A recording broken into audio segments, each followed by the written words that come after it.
I think the best thing to ever happen to us was Star Wars making bad movies. Because what happened was like the first three that came out were incredible. And when you had only those to like hold up as like this is like the holy grail of sci-fi, people are like, I can't even touch that, so like why even try? You can't be like, hey, everybody, our game's an esport, come play. Like that doesn't work. Your game has to be the type of game that like works in that way. It would be a lot harder for somebody like me if I wanted to build Parallel now to build it, because the barrier to entry is so much higher. And I look around and I'm like, I see a ton of dead bodies. So many games that wanted to be that never was. All that's left now are the people that actually care about this. The next milestone is going to be, can we have a game that has broader appeal?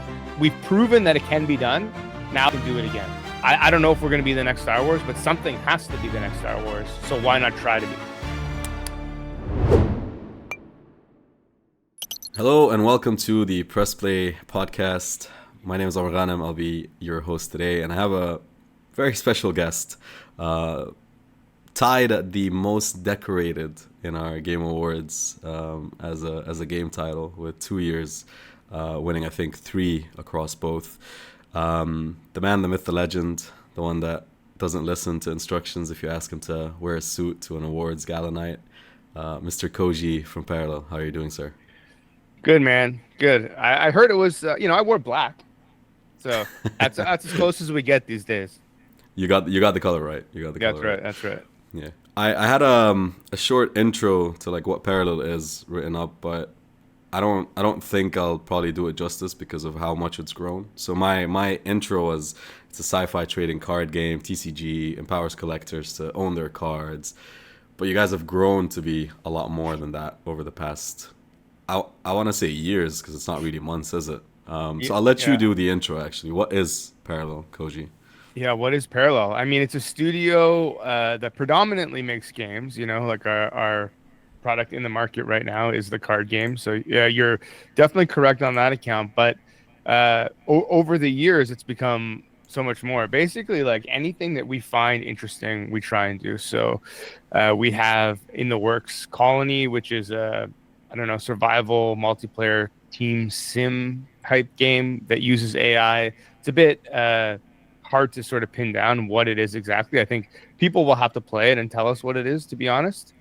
And then we have Ceti, which is our third-person shooter that we're working on, as well as Wayfinder, which is more of a Web3 tool that uses AI to help people navigate the blockchain, both buying, selling, trading, etc. On the blockchain, but also creating and auditing and deploying smart contracts and all the rest using natural language models. So, that's a very long answer, but the short answer is essentially that I think Parallel is just a company started by a bunch of friends who, just like to do interesting things. So anything that we find as curious or interesting or whatever, we just try and chase it down. And then whatever happens, happens. Okay. I mean, that does a lot more justice than my short intro.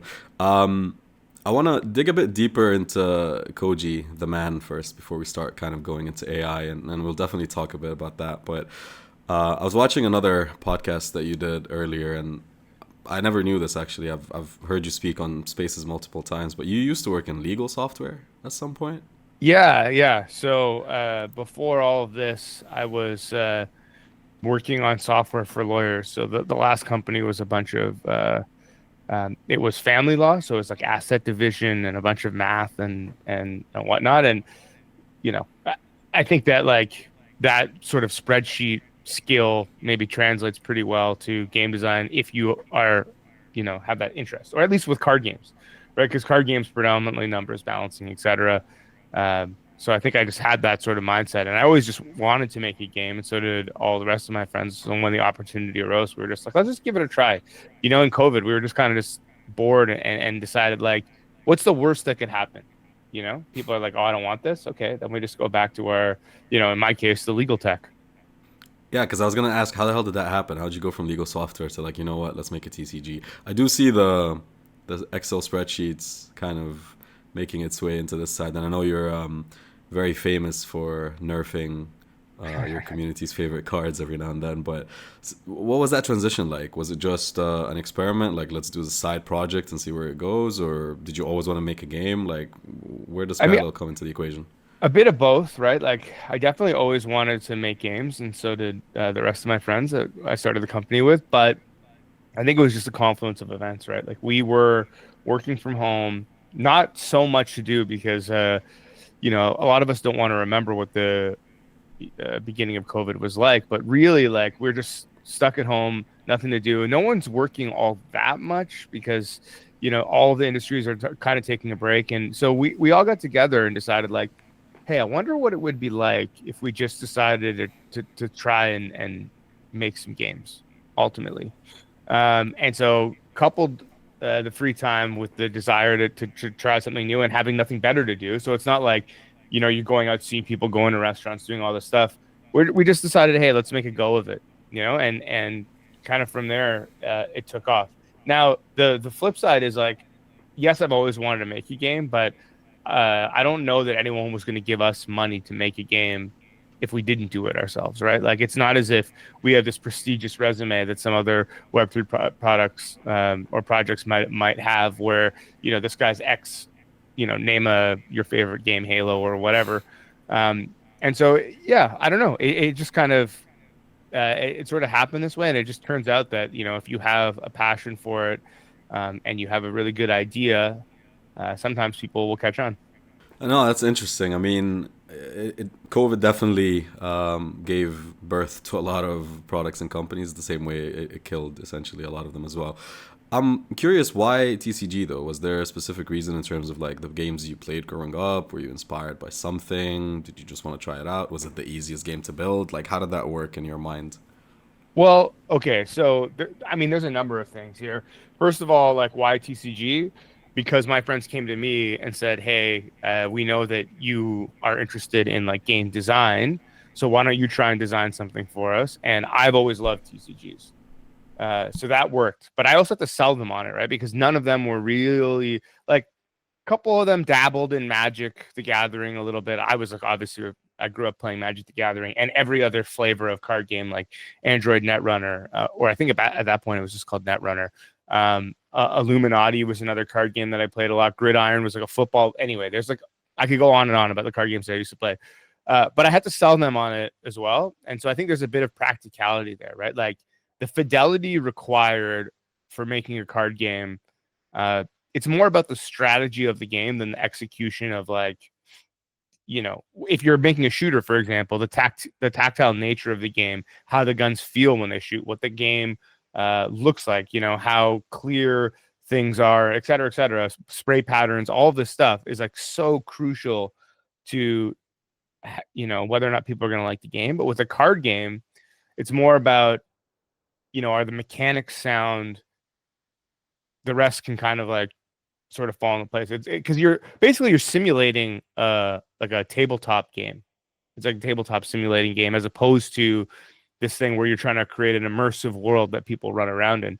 And so I think it also lended itself to like, hey, this is more easily executed on than perhaps making this epic open world RPG or something. Yeah, I think card games are definitely one of the hardest things to balance as well. I think that's one of the main challenges that most card games tend to face. It's like when a new card comes out, or when you do a new collection, or even some of the older pre-existing ones, when they become too OP, how do you balance that? How do you make people not want to just hoard the same card over and over? And I think you've seen that in the past with like Yu-Gi-Oh and people rage quitting when someone like just pulls Exodia out and things like that, right?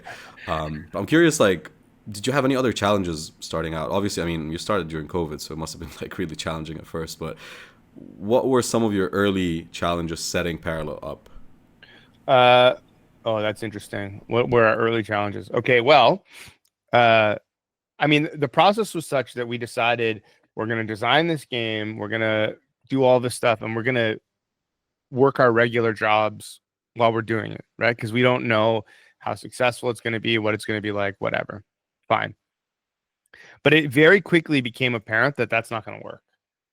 Like the amount of um, design decisions, the art that had to be created, like especially for Oscar, who's our head artist, and at the time when we started our only artist, he quickly realized, like, look, in order to create enough cards for a card game, I can't just, it'll take us like 10 years. if I'm just doing this by myself. So and part time. So the first thing was like, okay, if we're gonna do this for real, let's figure out if we can do it. So what he did was he took all the already created for the game, and it was 15 pieces of art. We put it up online as an NFT sale. And we said if we sell enough, we'll make the game. So the first challenge was like, oh, we don't have enough time, and we don't have enough money for Oscar to quit his job. So what do we do? The second challenge came immediately afterwards because we sold uh, enough NFTs to pay Oscar's salary, but that's it. Like none of us were gonna get paid, whatever. And we had at that point a decision to make: do we continue forward with this, keep the money, and try, or do we refund everybody, let them keep the NFTs, and move on? So we actually made just enough to hire Oscar for a year and two of his friends, two more artists, and we decided, fuck it, that's enough. The rest of us will figure it out, whatever. And so we did that. And then the next sort of challenge was uh, basically like, okay, now we need to produce enough art to do a pack sale and see if that pack sale is successful. So first, it was people just went to a website, minted a thing, and then we decided the next sale would be like blind packs that card gamers are used to, and see if that worked out. And then once that was a success, not that I was certain we were going to succeed in general, but I knew like, okay, we have something here. If things keep going the way that they are going, and the market keeps going the way that it's going, then we should be okay. Um, yeah. Just for context for our listeners, how many team members now currently work on Parallel across everything you guys are building? Oh boy, I don't even know the exact number, but like maybe 80 or something. Okay, 80 members. And again, for context, how much did you raise in that first NFT sale, the card sale? Do you remember? Oh, I'm gonna say it was like 400 grand, something like Okay, that. 400K USD. And today, how much have you raised in total? Do you have that figure off the top of your head? No, no, no, no, no, no, no, I no. wasn't gonna try to do the Yeah. math So either. So I'll say this: our first massive, like our first Series A, uh, I think, or our Series A, excuse me, was like 50 million at a $500 million valuation or something.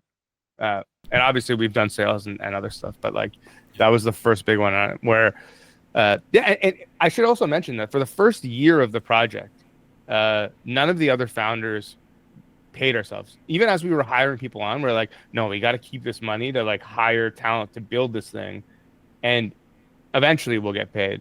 And it wasn't until we like did some fundraising and whatever, and we realized, okay, we have like a stable runway, that we actually were like, okay, let's quit our jobs, work here full time, and do this. So yeah, yeah, no, it's I just it's been wanted a to wild paint ride. a, I wanted to paint a picture for the listeners when you say like, oh, I hired Oscar and two of his friends. It's like today it's no longer Oscar and two of his friends, is it?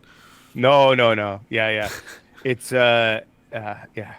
It's looking back, it's just crazy, you know? I mean, I know that we've worked hard and whatever, but like it just seems like it wasn't that long ago that I was like, in an office sitting at a desk toiling away at trying to like make this piece of software better. And now here we are. Yeah, no, definitely an inspirational story. I think for a lot of teams that are looking to grind out and struggling to maybe make ends meet at some point, and then figuring out that hey, there's a lot of potential in the space. I don't want to touch too much on the intricacies of TCGs, but there is one thing I wanted to point out and ask because you and Frank are probably two of the most hated people in the Hearthstone community on Reddit. And I wanted to just highlight that a little bit because your approach to onboarding players and ambassadors has been really different from anything else we've seen. I mean, the TCG genre within Web3 isn't like missing more games by any, miles off the bat, but you guys do something slightly different. I've seen it multiple times. I've seen it with content creators that are, either calling you a scam or whatever it is. I've seen it with ambassadors that are moving over from Hearthstone, or maybe they're making you their new filler game, however that works. I'm curious why that approach and what's the strategy behind it, and how's it been kind of getting this flip side of the heat from, the non Web3, the anti Web3 almost community versus like everyone here championing you for actually, creating an esports scene or bringing in Hearthstone players. Well, let me ask you a question. Let me ask you a question first. What do you think our strategy is there? Like, what does it look like from the outside? I think from the outside looking in, it looks like you're trying to get the standard TCG player interested in the game, and the way you're doing it is through getting their favorite content creators that stream their favorite games to play parallel. That's pretty straightforward, I think, from the outside looking in. Yeah, okay. I mean, that's definitely it, but it like a lot of things parallel, we've gotten very we're very fortunate in the way things have worked out. So, um, I mean, obviously, I have confidence in the game that we built, but essentially, uh, what happened was we we felt the game was ready enough. Like I'll never feel like it's ready, and I always have problems and whatever. But like when we felt like we were in a safe enough spot, we decided we were going to have a creator invitational and try and get a bunch of card gamers in there. And prior to that, actually, and it's funny because we're doing this interview now. Like maybe 20 minutes ago, Alice Straza um, put out a tweet that said something along the lines of like, it wasn't that long ago we were at Consensus, and it's her like with her best friend or one of her best friends, but also like if she hadn't have gone there, she wouldn't have met us, and we wouldn't be on this journey together. And that's true. Like I met her not that long before that. Posed this idea of what parallel was, what we were trying to do, but also that we wanted to do this creator invitational and et cetera, et cetera. And she introduced us to a bunch of other creators who are friends of hers. And we just started talking to them and I said, hey, we want to run this tournament. There'll be prizes and what have you. If you're interested, like contact us. And the people who were interested contacted us. And then what we did after that was like, it wasn't like we were paying these people forever to like play this game. What we actually did is we took a look at all of the people who played in the invitational and who remained playing after the invitational. So like, once they had no incentive to play, like who is still here. And then we decided, okay, those are the people that we'd like to work with. And kind of through them, mostly again through Ali championing us to the card game community, a bunch of people were like, oh, this game is legit. It's like actually fun. It's whatever. And so we've just been bringing people on board in that way. And I think it's like, I mean, it is a strategy, but more than that, it's just kind of like, that's how I find games is that, my favorite YouTube people, whether it be Ali or Northern Lion or whoever, like playing this game, maybe I'll give it a shot, but you can tell when it's bullshit and when it's not bullshit. So giving people, and I think we've seen it with other projects in the space, right? Like giving a bunch of content creators money to play your game will only take you so far. Like it'll get eyes, but if they don't actually care about it, then like their audience isn't really going to care about it either, in my opinion. So like you want to foster and like grow with the people who actually are interested in playing the game, see the fun and the value in it and what have you.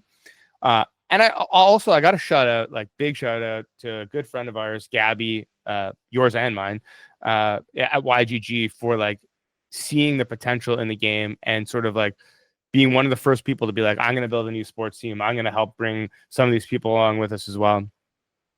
But yeah, I honestly, I think it's just like not just finding big names to play your game, but finding people who are actually interested in playing and then sort of pushing that narrative. And that's kind of what we've tried to do. It's basically like whatever kind of falls in our lap and seems to kind of work, then we start to like add fuel to that fire. Yeah, no, I mean, it's been working. I'm seeing parallel a lot more often on the timeline when it comes to Hearthstone, streamers or people that used to enjoy games like Hearthstone. You did mention something that I was gonna actually point out right now, which is the esports scene. I think you guys are more on the aggressive side when it actually comes to these competitions than most Web3 game titles. You have your upcoming Vegas tournament as well, which also has a pretty sizable prize pool. What's that approach been like for you guys, and does it actually bring players or attention in, or would you recommend this to other Web2 game titles? Because the thing with esports is it's always tricky, right? You can't force esports onto a game. It kind of has to come from the grassroots community. They actually have to want to play this game competitively. So I'm curious, what's your perspective on that scene? So I completely agree with what you just said, and that's what I would have said as well. Is like you can't be like, hey, everybody, our game's an esport, come play. Like that doesn't work. We've seen it in the past with other games, and uh, and also your game has to be the type of game that like works in that way. Like Parallel the card game is an adversarial strategy game. It only makes sense that like and it's very deep in strategy, which is like a positive and a negative, right? The learning curve at first is very steep, but once you get in there, it's like super rich, right? And so that makes for a good sort of challenging adversarial experience, which is great for esports.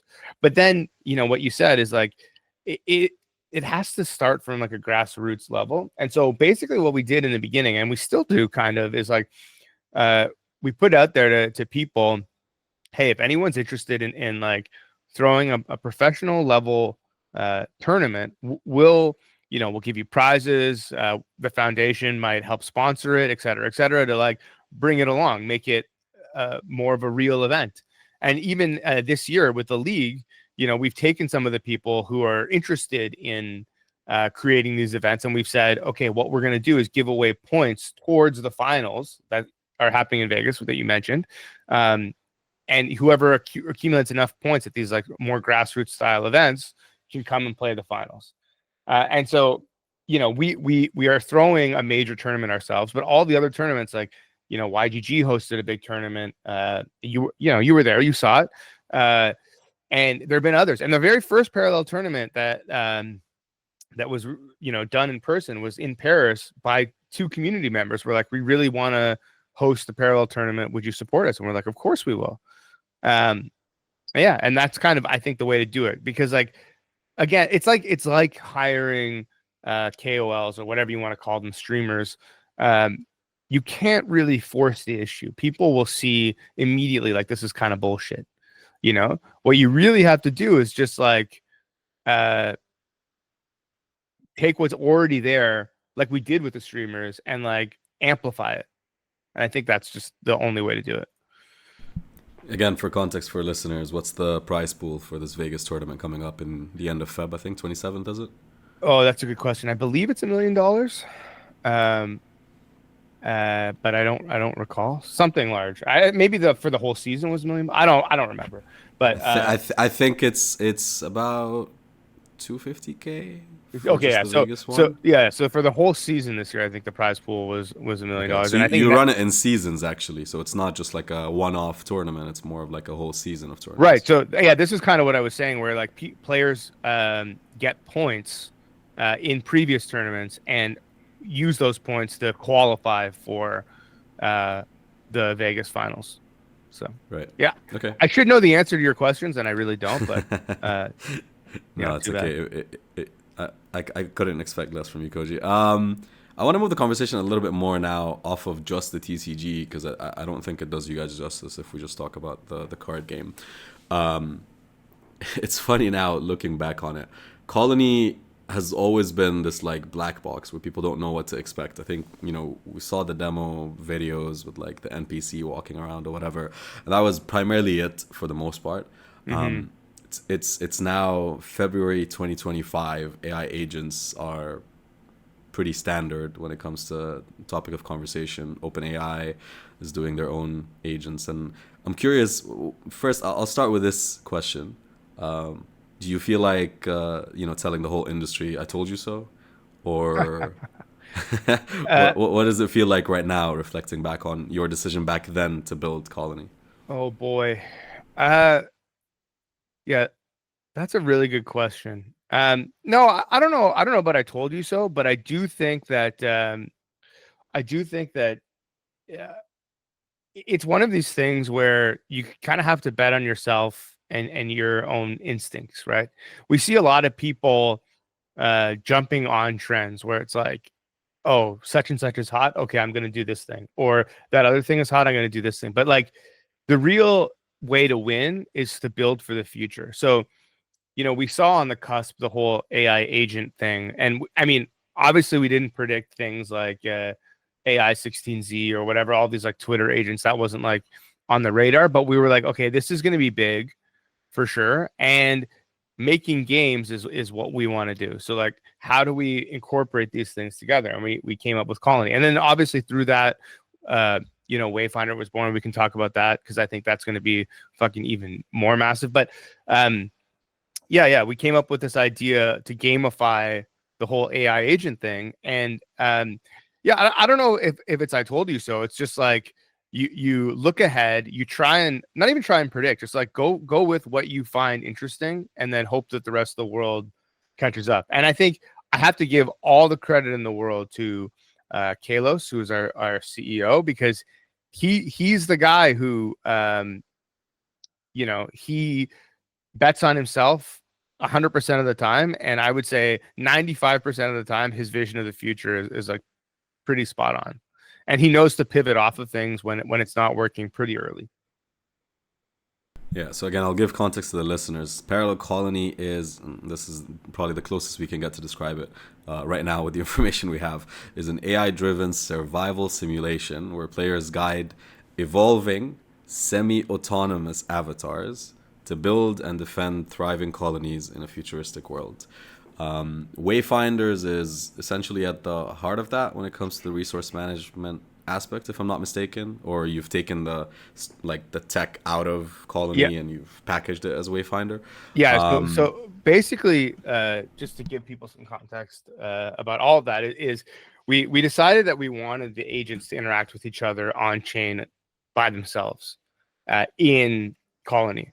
And through building the system for that, we realized like, wait a second, maybe the applications of this are like farther reaching than this game or just games in general. And so we had this idea of like, what if we just told these agents to like do things on chain for us? Like, hey, uh, go buy, I have this amount of uh, Ethereum, I have this amount of Bitcoin, I have this amount of Doge. But I hear this Trump coin is going to be big. Consolidate all of my holdings and then put it all into Trump or whatever. And you just tell it to do that, and then it just, with a little bit of prompting, it just does that. You don't need to know how to bridge and swap and blah, blah, all the stuff. Like it'll do it all for you. And we were like, holy shit! Like this is, uh, this makes the blockchain so simple that even somebody like me can use it. You know, and so with that, armed with that, we were like, this has to be a real product. And then, you know, uh, we we took it off the leash even further, and we are just like, wait a second, if it can do all this stuff, like what else can it do? And it turns out it can create and deploy and audit smart contracts, interacting with existing smart contracts, all this stuff. Like it's kind of crazy. And so we decided to package that up as a separate product and utility, because we think that games are the best onboarding tool for Web3. But once we have, the quote unquote normies, whatever you want to call them, onboarded, like what do they do then? Right. And I think the answer is like they need a tool uh, to obfuscate and simplify all the rest of it for them. So it's as easy as a game, if not easier. And that's where, Wayfinder comes in. yeah, I was gonna say it. I think the concept. This is maybe essentially my thinking and what most people first thought when we heard about Colony. The concept of being able to have like characters in game play and do things while you sleep is really interesting because I think about all the games. I mean, I used to. I don't do it as much anymore, but I used to grind for trophies in PlayStation games, and a lot of the time, a lot of these trophies were just like, you know, craft certain items or dig up certain resources. And these tasks were typically like just mundane tasks, right? Like you don't actually have fun. Like when you play Black Myth Wukong and you gotta collect all the seeds in the game, it's not necessarily the most fun thing to do. Right. And that was immediately my thought process was like, what if I could just like tell my character to now go on and collect seeds while I go to sleep, and then I wake up and I actually have fun. So in a way, because I think there's this contrast between people that think AI is going to ruin gaming, Yeah. and then there's this other side that thinks AI is actually going to improve and make gaming even more fun. You're obviously on one side of that, but Well, I'm curious what your thoughts are on that shift and that I'm on both contrast? sides, to be honest, which is sounds like a non-answer, but I'll explain. Like I think that I'm on the side that AI is going to make gaming better so long as the games are designed with AI in mind, right? Like the example of, let's just say finding all of the seeds in Wukong or whatever is like, well, maybe that uh uh trophy or whatever is just sucks. Like that's just bad design. I mean, I'm not suggesting that there's anything wrong with Wukong, but I'm just saying for you, for your level of enjoyment, like this is not something that you actually want to do. So like why make the game less fun for you? Right. But in a game where, you know, let's use The Sims as an example. Okay. Uh, the game is basically like, let me adjust the environment of these people to see how it affects their lives, like the outcomes of their lives. So like I'll give them a bigger pool. Okay, are they better at their job? Are they more happy? Are they building a family? Are they doing whatever? I'll get him a car. Maybe his job's better now, or uh, maybe he's not spending enough time at home or whatever. But like the game is designed in such a way that you're seeing the outcomes of your actions, but it's a mystery. So I think that like using AI for something like that makes perfect sense because it's not just repetitive actions, but it's also like how much crazier can we make this? You know, how much more can we simulate in this world if we have uh a complete sandbox? And so I think that like as long as you design games with AI in mind, it's going to be insane. But there are certain uses for AI in games where I think I'm like, this is bad. Like this is not going to work the way that people think it's going to work. And by that I mean like when they're like, oh, we'll use AI for NPCs in an RPG, and then like we don't have to write dialogue or whatever. It's like, no. That's like horrendous. The reason why games like Baldur's Gate 3 are lauded as much as they are is because it's like everything's meticulous. All the dialogue that you have, even if you turn yourself into a mouse, you talk to another mouse, and you can do that, and then you have dialogue. It like has a purpose, and there's like an overarching arc to it. So it's like what we don't need in that game is AI. What we need is like that meticulous level of detail, right? And so I think we got to be careful when and where we inject that stuff. A bit more of a Web3 question now, because you guys obviously have Prime, which is what your parallel economy is built on top of. Mm-hmm. You now have Parallel Colony, the game that's coming Mm-hmm. out. You have Wayfinder, the infrastructure, and you also have Tau Ceti, codename Tau Ceti, which is a shooter based on the parallel universe and assets. Yeah. Does Prime play a role across all of that, or does Prime exist predominantly only within the TCG? How does that come into the mix with everything else? Yeah. So as it stands in the company, like our current thesis going forward is that like anything game related will utilize Prime in some way. So if it's a game, it's Prime, and then the token that we've created for the tool for Wayfinder, we've created an additional token called Prompt, and that is because Kalos likes to say that Microsoft owns Office, the Office suite of products, and they own World of Warcraft. You know, uh, and you wouldn't want a magical steed in World of Warcraft to impact the price of your office tools. Like that seems insane.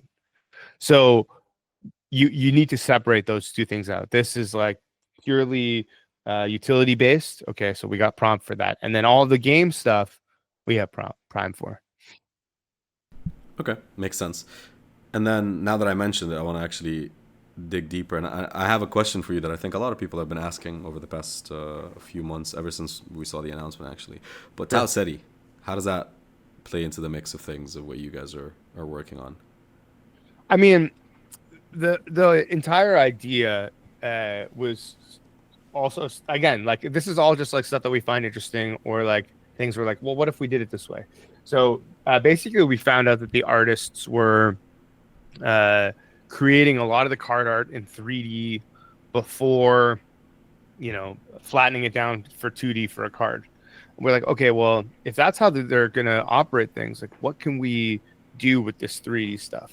And so we started to build this 3D library of objects, um, and characters and what have you.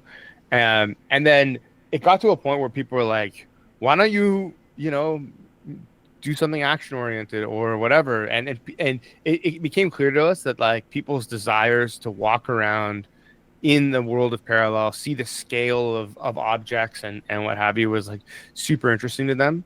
Um, and I know that, we a good friend of ours, or friends of ours, started this chain B3, which hopefully everyone is familiar with.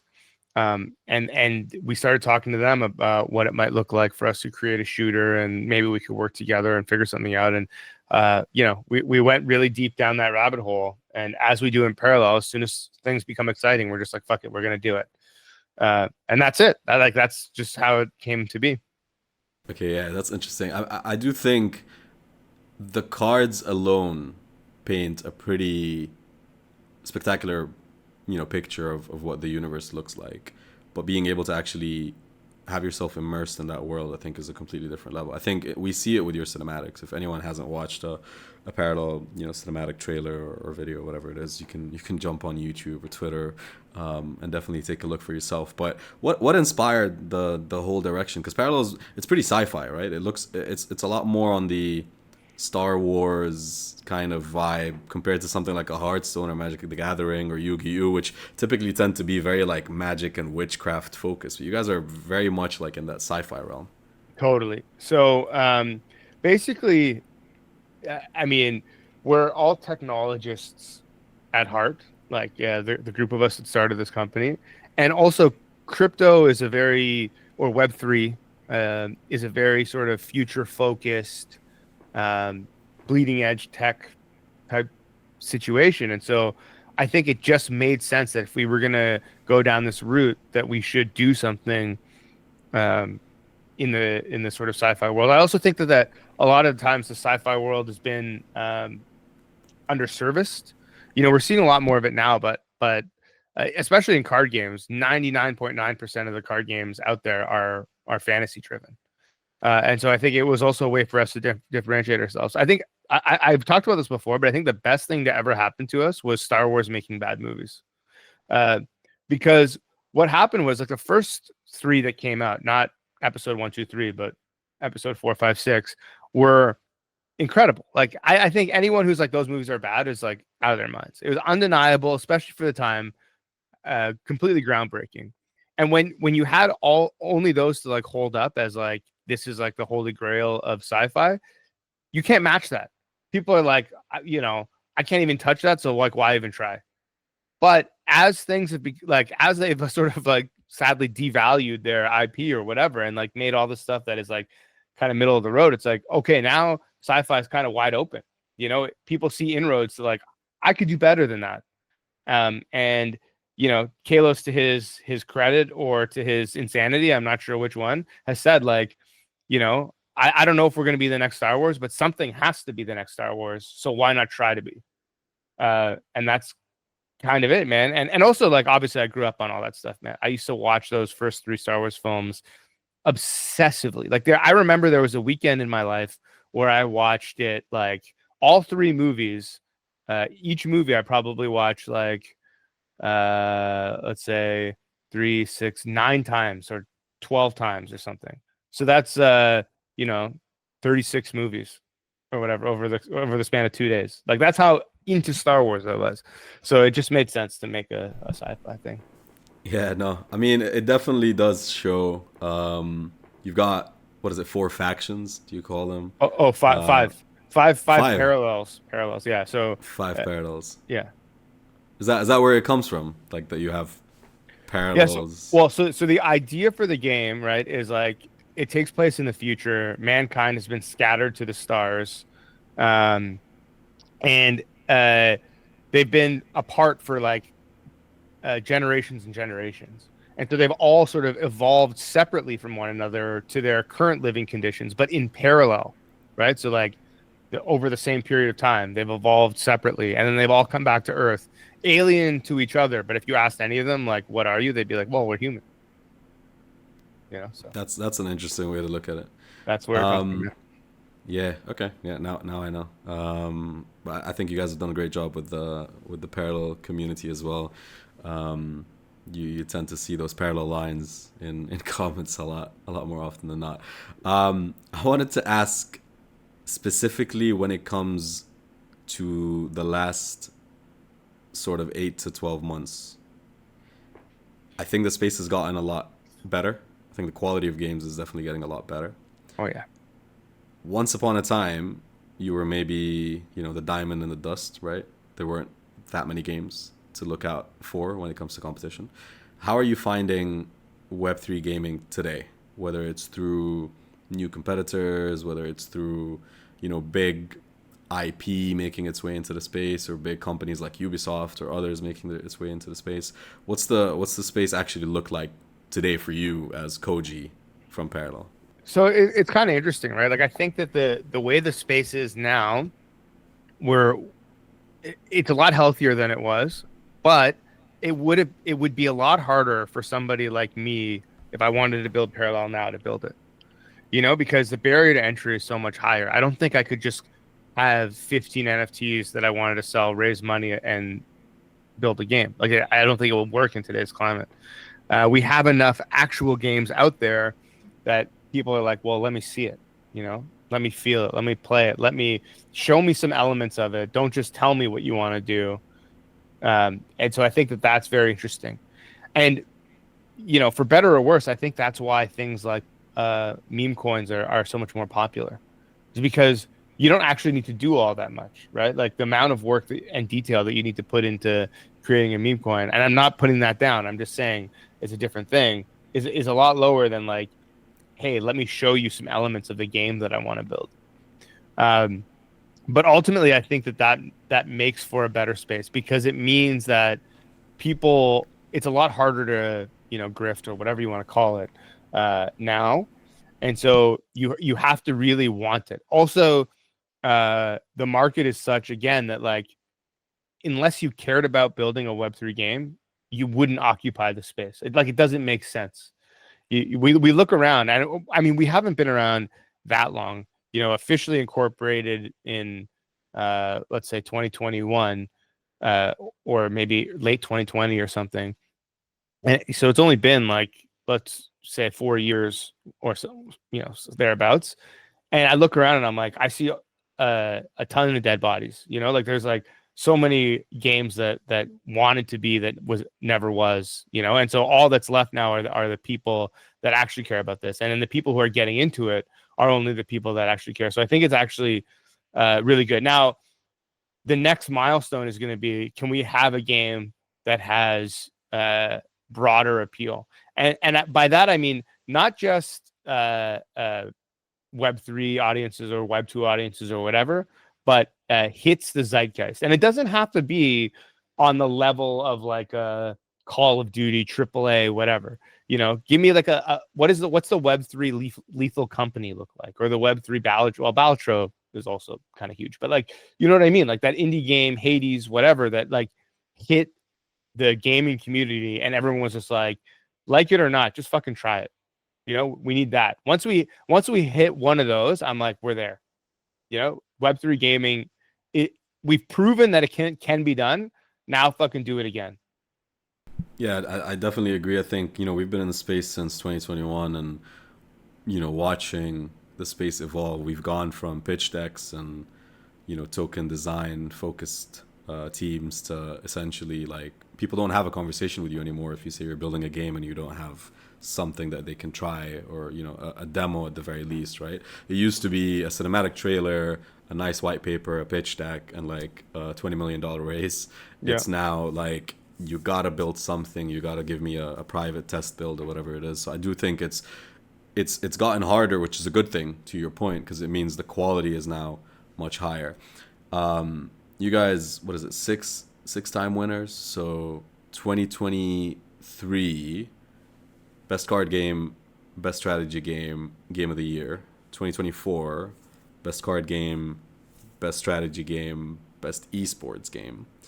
what's it been like to actually? I've heard you talk about this on other podcasts, actually, funny enough. But what's it been like for you to get recognized within a space that most often than not doesn't get any recognition whatsoever? Yeah, dude, it's crazy. I mean, I'm thankful and humbled and like very appreciative of all of it. It's like the best thing ever. And when you told me that like, hey, we're doing this in person or whatever, I was like, I'll be there. Like no matter what, I'll be there because it's like one of these things that like who knows uh what happens next year or the year after or whatever. And like you can't count on these things forever. And it's just nice to like be around all these people and be a part of this thing. But also part of me is just like uh I don't know if imposter syndrome is the right word because I believe in our product and I know that what we're building is great, but like I also know it could be better. So like I'm also just like, now we got to live up to the awards. That I take it as fuel. I'm like, okay, we got to do game of the year over and over and over again until it is like the game of the year. That's how I feel about it. But at the same time, it's a lesson in like what it takes to be in this space, to be potentially successful in this space, etc. People are all just doing their best. Like if someone comes to me and recognizes me and is like, hey, you've been in Web3 a little bit, you have a game people love, like, what do I do? I'm like, I don't have any advice for you. My advice is like, just follow your passion because that's what we've been doing this whole time. And, I'm not saying that like if you follow your passion, it's going to work out. That's like an insane thing to say. But like, that's all you can do because going down this road is not easy. There's going to be a whole bunch of times where like it's all going to be, you're going to want to kill yourself or other people or whatever. It's just like insane. So you have to really love the thing you're doing or you won't make it. And so I think that like all that to say that like any of this recognition, anytime people are like, we love your game, whatever, it's just more fuel for me to be like, now it's got to be that good. It's got to be better than that, you know? Yeah, no, I feel you, and I think, I mean, I definitely I hear your thoughts, and it echoes across most founders. When we first started this, it was really just out of frustration. I think, think back to 2022, people were still like just shunning off completely the idea of Web3 gaming, and saying that the game quality wasn't quite there. And I think that's what inspired this concept of like, you know what, let's celebrate the best games in the space and let's show the world that there are parallels, there are off the grids, there are these games that maybe you don't know about because you haven't, come across yet, but you will come across a lot more often in the future. Um, but yeah, I do love the competitiveness within you because I heard that quite a few times that you want I, to kind of constantly win these awards over and over again. that's it, man. I got to say something else because I saw a very positive tweet uh, about you guys earlier, and like it was framed as if like, oh, the truth about Yeah, game it three was or whatever. clickbaity. And I was Yeah, like, oh fuck, like what's going on here? But everything that tweet is true, man. When you people contact you out of the blue, even if it's like, oh, you've been nominated for this award or whatever, in this space, you're just like, okay, fuck, like what do you want? How much do I need to advertise or whatever it is? And you think that it's gonna be some nonsense, but like it's never been like that. You guys are like putting names out there to people to help support the space. And I think that like it's not only is it's one of the reasons why things are getting better, but it also just is a light to show people like, hey, this space is real. Some of it anyway is like real. And I think that like that's another reason why I want to win these awards because I need to prove to myself that this shit is real. no, I appreciate that. I mean, by the way, Koji was not coerced or paid to say any of this stuff. Yeah, shout out to Jace from Moonfrost. He put out a really nice post today that was like games.gg exposed, and I first saw it and I was like, uh oh, like what's going on? But it was just like talking about their experience working with us. I want to shift focus back to Parallel though. What's next for you, man? Like it seems like you guys have so much going on, but what is next for Parallel? Like 2025 is a big year. People are looking forward to this like bull run. That is a bit it's a bit delayed now with everything That's going on right. in the world. Well, who knows, man? Trump's America. You can do anything you want. So what's next for us? I mean, I truly believe in the games that we're building, and I think that uh, that's where our heart lies. But as far as like potentially revolutionizing the space, and you know me, I'm not one to like talk about how great the shit is that we build. In fact, it makes me so uncomfortable to say any good words about anything that we build. But I guess I don't really have a lot of hands in Wayfinder, so maybe I can talk that up a little bit better. But I honestly think that like it has the potential to change the way that people interact with the blockchain. You know, if we simplify the space, it means more people, not just gamers, but people in general, are gonna come into Web3, see what there is, and the rest, like it'll grow everything. And so I'm excited for Wayfinder to hopefully open that door. I don't want to put the weight on your shoulders just yet, but it almost feels like that, logical evolution from a Valve to a Steam, right? Where like they were just building a product and then they realized that they have to build things around the product as infrastructure, and then they were like, why don't we just make this the infrastructure for everything else? And today, you think Steam, you don't think Half-Life necessarily, right? Right. One last question for you, Koji. If you had to go back in time, 2020, COVID, with everything you know today, with Parallel, with Prime, with Wayfinder, with everything you've built, what's one piece of advice you'd actually give yourself? See, the way my brain works, it's like I wouldn't want to jinx everything that already happening, but uh, maybe just embrace it a bit more. I still haven't. Like, I'm not like a true degenerate, you know. I dabble here and there on some bullshit, but like, I was there when apes were minting, and I was like, this is crazy. Who, 2.5 ETH or whatever they were. I'm like, that's an insane amount of money for this, or whatever. Like, if I had just kind of like been like, no, we're in this, like, this is you got to like live the nonsense to understand the nonsense. Like, it took me a long time to realize that, and I think that if I was more in on it, then I could have sped things along. But that being said, the reason why I think Parallel works so well is we have, there's me and 5 other founders, and we each have like a different mindset. And so like I might be the counterweight to some of the more degenerate minds in the company, and that's why things work. So I don't know. Uh my advice would be to lean in a bit, but I don't know, try to keep your head about you, because I think that like I'm just gonna say one more thing. This is like a word of advice. This is what I'll tell everyone, man. Take profits. There's so many people that are like, oh, I'm just gonna hold my like crypto bags, and maybe I've made X amount of thousands or hundreds of thousands or millions even, but like it could be more. And I'm like, does it need to be more? Does it need to be? What if you just took some of it? You know, what if you just took, like, if you made like $1 million, what if you just took half of that off the table, and then allow that other half to like 10x or whatever the fuck you're gonna do? And like, you're in some people's heads, they're like, well, I could 10x the whole, like, yeah, but you could lose it all. Like, it's okay to be comfortable some of the time. So maybe I would just tell myself to just keep doing what you're doing, because I can't help but be responsible.